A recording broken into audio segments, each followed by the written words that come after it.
கேரள திரைத்துறை பாலியல் சுரண்டலை தொடர்ந்து தமிழகத்திலும் திரைத்துறையில் பாலியல் சுரண்டல் தொடர்பாக விசாரணை நடத்த குழு அமைக்கப்படும் என தென்னிந்திய நடிகர் சங்க பொதுச் செயலாளர் விஷால் அறிவித்துள்ளார். முக்கியத்துவம் வாய்ந்த இந்த விவகாரத்தில் தமிழக முன்னணி நடிகர்கள் நிலைப்பாடு குறித்து கேள்வி எழுகிறது. நடிகர் ரஜினிகாந்த் மௌனம் காப்பது குறித்து விளக்குகிறார் செய்தியாளர் சுரேஷ்குமார்.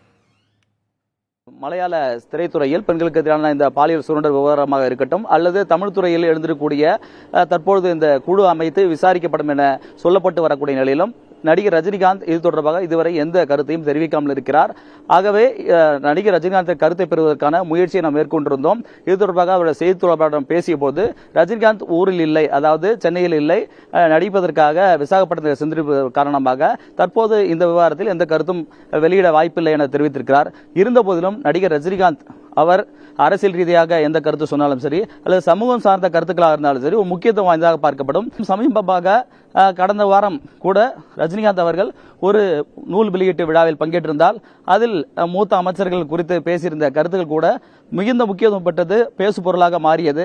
ஆகவேதான் இப்பொழுது அதுவும் தமிழ் திரையுலகில் முன்னணி நட்சத்திரம் ரஜினிகாந்த் என்ன நிலைப்பாடு எடுக்கப் போகிறார், இந்த விவகாரத்தில் அவருடைய கருத்து என்பது முக்கியத்துவம் வாய்ந்ததாக பார்க்கக்கூடிய சூழலில் இன்னும் எந்த விதமான முடிவும் எடுக்கவில்லை, எந்த கருத்தும் தெரிவிக்கவில்லை என்பதால் முன்னணி நட்சத்திரங்களே இப்படி முன்னணி நடிகர்களே மௌனம் காப்பது ஒரு கேள்வியை எழுப்பிக் கொண்டிருக்கிறது.